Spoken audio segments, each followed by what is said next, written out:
ये जो परिवार है, गरीबों की ये जो बस्ती है, ये राख में तब्दील हो गई और ये जो परिवार है अब सड़क पर आने के लिए मजबूर हो गया है।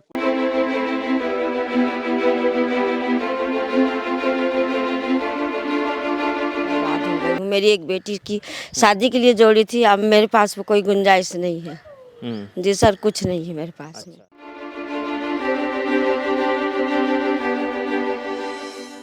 नमस्कार, फ्री थिंकर ब्लॉग में आप सभी दर्शकों का बहुत बहुत स्वागत है। मैं हूं यमलेश वंजारी और आज के इस ब्लॉग में हम बात करेंगे एक ऐसी दर्द भरी दास्तान की जो कि 2 दिन पहले ही एक दुखद घटना हुई है उकवा के पानी टोला नामक एक बस्ती में, जहां पर 6 गरीब परिवार निवास करते थे, जिनकी बस्ती में दिन के लगभग 11 बजे अचानक आगजनी की एक बड़ी घटना हुई, जिससे ये जो परिवार है, गरीबों की ये जो बस्ती है, राख में तब्दील हो गई और ये जो परिवार है अब सड़क पर आने के लिए मजबूर हो गया है। कुल मिलाकर इस घटना ने, इस दुखद घटना ने इन परिवारों को सड़क पर लाकर खड़ा कर दिया है। ऐसी स्थिति हो गई है। आप तस्वीरें देख रहे हैं उकवा के पानी टोला से। आपको तमाम तस्वीरें मैं दिखाऊंगा इस ब्लॉग में, किस तरह से यहाँ पे घटना हुई है।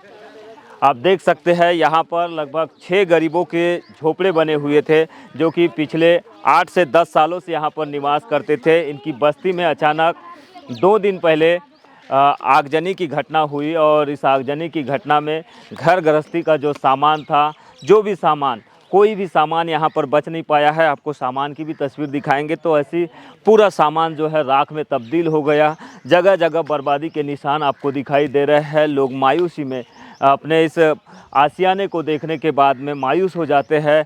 उन्हें समझ नहीं आ रहा है कि आगे वे अब कैसे गुजर बसर करेंगे, कैसे अपनी ज़िंदगी आगे की बिताएंगे, क्योंकि इस पूरी घटना ने इन गरीबों को एक प्रकार से सदमे में ला दिया है।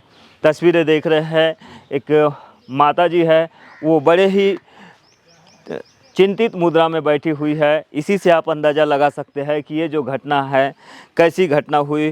कैसा माता जी, आप बताएंगे कैसी क्या घटना हुई थी ये? मैं तो उधर था जी। हाँ। वो अंगार के धुआं दिखने लगा, तब जाना मैं। अच्छा। अंगार लग गया कह के बचाओ रे चिल्ला रहे थे मैं। अच्छा, तो कोई नहीं थे क्या, आप अकेले थे क्या? अकेले थे, कोई नहीं, बच्चा भी चले गए स्कूल। अच्छा, यहाँ के पूरे तो माहौल। फिर किसने बचाया आपको? इधर के लड़का है, वहाँ के लड़का, तो उधर से खींच के ले गए मेरे को। क्या नाम है आपका? बत्ती बाई। बत्ती बाई। तो ये बत्ती बाई है, क्या उम्र है आपकी लगभग? अब आप पहचान सकते हो। 60 साल से अधिक की उम्र की बत्ती बाई है। इनका जब यहाँ पे आगजनी की घटना हुई तो इन्होंने बताया कि कोई भी नहीं थे। जो बस्ती में रहने वाले जो परिवार है, जिनके झोपड़े जल गए, उस वक्त घटना के समय यहाँ पर कोई नहीं थे। अकेली ये जो माता जी है, यही यहाँ पर थी घर में। तो इन्होंने चीख पुकार किया तो आजू बाजू के कुछ युवाओं ने इन्हें रस्सी के सहारे बाहर निकाला। तो तोड़ फोड़ के, हाँ, इसको तोड़ फोड़ के बता रहे हैं कि ये जो घर बना हुआ है, इसकी दीवारें दिख रही है, इसको तोड़ फोड़ के इनको बाहर निकाला, तब जाकर इनकी जान बच पाई, अन्यथा बड़ा हादसा भी हो सकता था। पूरे जो झोपड़े हैं आप देख रहे हैं तहस नहस हो गए हैं। सामने एक पेटी खुली हुई है, आप देख सकते हैं। पेटी में सिलेंडर है, फट चुके हैं, सिलेंडर के वाल दिखाई दे रहे हैं, बर्तन काले पड़ गए हैं। पूरे बर्तनों में ऐसा लग रहा है कि कुछ है ही नहीं, अब बर्तनों में कुछ रहा ही नहीं है। देखो बर्तन आपको दिखाना चाह रहा हूँ मैं। ये बर्तनों में पंखे है, टेबल फैन है, या जो भी घर गृहस्थी के सामान के पानी के बर्तन है, सिलेंडर है, ये सारी चीज़ें यहाँ पर तबाह हो गई है। ये देख रहे हैं बस्ती की तस्वीरें। तो टीवी, पंखा, कूलर, तमाम तरह की घर गृहस्थी की जो सामग्री है वो जलकर राख हो गई है। केवल यहाँ पर जो बस्ती में लोग निवास करते थे, उनके झोपड़ों के जो बल्लियाँ है, बाँस बल्लियाँ है, वो यहाँ पर जली हुई अवस्था में दिखाई दे रहे हैं। चारों ओर जो है बर्बादी के निशान यहाँ पर दिखाई दे रहे हैं। लगभग 6 परिवारों की ये बस्ती थी और अभी अब ये परिवार कुल मिलाकर बेघर हो गए हैं। इन्हें अब रहने खाने के भी लाले पड़ गए हैं, ये स्थिति आ गई है और इसी के चलते लोग इनकी मदद के लिए अब आगे आ रहे हैं। हम इस ब्लॉग के माध्यम से दूसरे लोग जो देख रहे हैं, जो समर्थ है इस लिहाज से कि वो गरीबों की मदद कर सके, ऐसे लोगों की, तो वो भी यहाँ पर पहुँचकर मदद कर सकते हैं। देखिए बस्ती का हाल क्या हुआ है, बास बल्लियाँ जल गई है। आपका नाम बताएंगे, क्या नाम है? जी, मेरा नाम नसीमा बेगम। अच्छा, क्या क्या सामान जल गया आपका? मेरा बहुत सा सामान जल गया, जेवर जट्टा कपड़े लत्ते पूरा तरीके से मैं बर्बाद हो गई हूँ। मेरी एक बेटी की शादी के लिए जोड़ी थी, अब मेरे पास में कोई गुंजाइश नहीं है। जी सर, कुछ नहीं है मेरे पास में। अच्छा अच्छा, कैसे क्या हादसा हो गया ये? अब मुझे हम नहीं मालूम, कोई भी घर में नहीं था। कहाँ गए थे आप? हम थे नहीं, जिन्हें खाने कमाने चले गए थे। क्या काम करते हो? जी मजदूरी करते हैं। ये जो घटना हुई इसके बाद में कौन कौन यहाँ पर पहुँचे थे आप कोई लोग? भी नहीं था, मुझे नहीं मालूम, हमको नहीं, अभी बताया कि प्रशासन के लोग कोई पहुँचे थे क्या? नहीं, हाँ, आजू बाजू के थे, उन्हीं लोगों ने फोन करके प्रशासन के लोग, सरपंच है, प्रशासन के लोग हैं, अधिकारी लोग हैं, ये आए थे क्या एक कोई? जोड़ा में से थे, कुछ नहीं रहा, पूरा जल गया हमारा। हमारे पास कुछ भी नहीं है। बहुत दुखी है आप लोग। क्या क्या क्या पूरा सामग्री जल गई? पूरा पूरा कुछ नहीं बचा, सिर्फ जो पहने थे वही है, हमारे पास कुछ नहीं है। जिंदगी की सारी जिंदगी की चली गई हमारी, उजड़ गई जिंदगी। क्या नाम बताए थे? नसीमा बेगम। तो नसीमा बेगम बहुत ज़्यादा मायूस है, आंखों में आंसू है इस बर्बादी के बाद, और वो काफ़ी चिंतित है क्योंकि उन्होंने अपनी बेटी की शादी के लिए एक एक करते हुए, मेहनत करते हुए, पाई पाई का जो है जोड़ के रखा था। लेकिन आज ऐसा हो गया है कि आज उन्हें यहाँ पर सहारे के तौर पर कुछ नहीं है उनके पास, क्योंकि सारा कुछ इस आगजनी की घटना में खाक हो गया है। और इसी वजह से वो काफ़ी परेशान है, काफ़ी मायूस है, क्योंकि अब उन्हें आगे परिवार की चिंता हो गई है, क्योंकि उन्होंने जो मेहनत से कमाया था वो सब कुछ इस आगजनी की घटना में बर्बाद हो गया है। तो काफ़ी दर्द भरी दास्तान है इस बस्ती की। कुल 6 से 7 परिवार यहाँ रहते हैं, और इन सभी बड़े झोपड़े जो थे वो गरीबों के थे, मजदूरी करने वाले हैं। यहाँ कोई ऐसा व्यक्ति नहीं है जिसका छोटा मोटा भी हो, बिजनेस हो, कारोबार हो, ऐसा कुछ नहीं।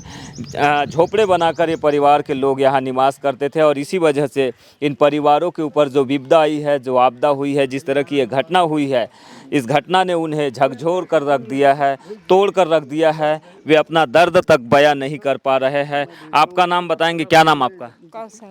कौशल, बताएंगे कैसे आपको कब पता चला कि घटना ऐसी हो गई? जल गया था जब। क्या क्या सामान जला आपका? बहुत सामान जला है, मेरी बहन का। अच्छा, उससे आपकी पूछना बहन का?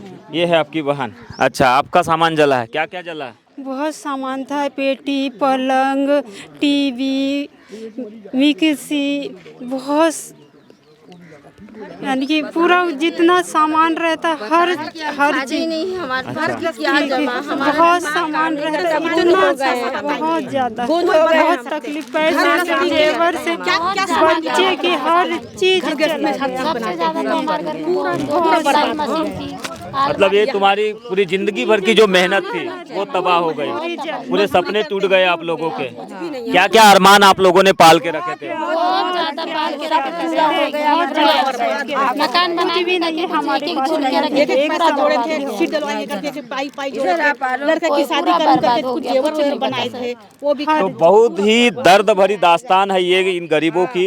दरअसल किसी ने अपनी बच्ची के लिए पैसा जोड़ के रखा था, तो किसी ने अपने बेटे के लिए, जवान बच्चे हो गए थे, किसी ने बच्चों की पढ़ाई के लिए, तो किसी ने घर बनाने के लिए। कुल मिलाकर ये जो परिवार है आज जिस तबाही के मंजर से गुजर रहे हैं, ये अपना दर्द तक बयां नहीं कर पा रहे। इनके पास कोई अल्फाज नहीं है, कोई शब्द नहीं है इस दर्द को बयां करने के लिए। तो बड़ी विपदा, बड़ी आपदा इस आगजनी की घटना से उकुआ के पानी टोला में देखने मिली है। 2 दिन पहले आगजनी की एक बड़ी दुखद घटना हुई है, और इस दुखद घटना ने इन परिवारों के चेहरे पर जो है, जो खुशियाँ हुआ करती थी, उनके चेहरों की रंगत उड़ गई, और अब इनकी आंखों में जो है आंसू ही आंसू है। और इस बर्बादी के बाद इस बर्बादी के बाद यह कहने में अतिशयोक्ति नहीं होगी कि अब इनके पास आगे कुछ करने के लिए कोई सहारा है या नहीं है, क्योंकि जो मेहनत इन्होंने पिछले 10 सालों में, 20 सालों में जो करके इन्होंने जो बनाया था, सब कुछ यहाँ पर तबाह हो गया है। अब इस पूरी जो घर गृहस्थी को बनाने में ही उनको कई साल बीत सकते हैं। और यहाँ पर तमाम जो है समाज सेवी भी, समाज सेवा के तौर पर लोग निरंतर यहाँ पर पहुँच रहे हैं। आज इस बस्ती में जो है बालाघाट से आयुर्वेद चिकित्सक डॉक्टर रमेश शेवलानी इन परिवारों के जो जानकारी मिली उसके बाद वे पहुँचे हैं, और इनसे हम चर्चा कर लेते हैं डॉक्टर साहब से कि आप पहुँचे। डॉक्टर साहब, कैसी क्या आपको सूचना मिली थी, और कैसा यहाँ बस्ती में आने के बाद में आपको इनका दर्द महसूस हुआ? 2 दिन पूर्व मुझे न्यूज़ में देखा मैंने, और तो यहाँ से मुझे धीरेन टांडी और सलीम भाईजान का फ़ोन आया कि काफ़ी आपदा में हैं। तो मेरा दिल पसीजा, तो मैंने इनके लिए कंबल, तिरपाल, चादर, टी-शर्ट, साड़ियाँ, तेल और दाल और कुछ दवाइयों की व्यवस्था किया हूँ। आंशिक रूप से इनका थोड़ा सा तो समस्या हल होगी, मगर ज़्यादा समस्या हल नहीं हो पाएंगी। प्रशासन को इनको ऊपर ध्यान देना चाहिए ताकि ये अपने जीवन यापन को पुनः शुरू कर सकें। काफ़ी गरीबार और गरीब लोग हैं। गरीब लोग हैं। इनकी मदद के लिए समाज सेवकों लोगों को आगे आना चाहिए। क्या आपको ऐसा लग रहा है कि ये जो पूरी घटनाक्रम जो ऐसा हुआ, गरीबों की बस्ती है, गरीब लोग रहते थे, काफ़ी मायूस है इस घटना के बाद? हर कोई, स्वाभाविक सी बात है, अगर पूरी घर गृहस्थी उजड़ जाए तो दर्द होना लाजमी है। फिर भी आपने कैसा क्या महसूस किया, क्योंकि आप हमेशा गरीबों के बीच में पहुंचते हैं, मरीजों के दर्द को समझते हैं, इनके बीच पहुंचकर आपको कैसा क्या महसूस हुआ? इनके परिवार की स्थिति देख के काफ़ी मन व्यथित हुआ। पूरा मकान, सामान सब खाने का, सिर्फ जो तन पे कपड़े वही बचे हैं। अब मुझसे जो मदद बन पड़ी मैंने काफ़ी किया और आगे भी करते रहूँगा इन लोगों की मदद। तो अब इन परिवारों के पास ऐसा कुछ भी नहीं है कि कुछ बता सके, तो डॉक्टर साहब वही कह रहे हैं कि इनके पास केवल सर के ऊपर में जो कपड़े बचे हुए हैं वही बस रह गया है। बाकी जो बर्बादी के निशान तो आप तस्वीरों में देख ही रहे हैं किस तरह से यहाँ पे इन परिवारों को इस आगजनी की घटना ने झकझोर कर रख दिया है, उन्हें सड़क पर ला दिया है। बच्चू मल वाधवानी जी, समाज सेवी का आप काम करते हैं, इन परिवारों के बीच आज पहुँचे हैं। क्या लगता है आपको इस पूरी घटना के बाद में किस तरह की मदद इनकी होना चाहिए, प्रशासन की ओर से हो या फिर जो समृद्ध लोग हैं उनकी ओर से? इन लोगों के सबके पूरे सामान जल जाने से इनके पासबुकें, इनके राशन कार्ड, इनके जो भी आधार कार्ड वगैरह है वो सब पूरे राशन कार्ड वो जल गए हैं। कृपया इन लोगों को क्या है कि जल्दी से जल्दी वो बना के दिए जाएं ताकि उस समय पे इनके काम में आ सके, जो कि मतलब, और उसके अलावा झोपड़ों के लिए इनको कुछ सामान देना बहुत ज़रूरी है। जैसा अभी इस टाइम पे, आज के टाइम पे बांस बल्लियाँ या उनके लिए ईंटें ये वो अगर बना के दे दें तो वो घर जल्दी से जल्दी बना के ताकि अपनी जगह पर वो स्थापित हो सके।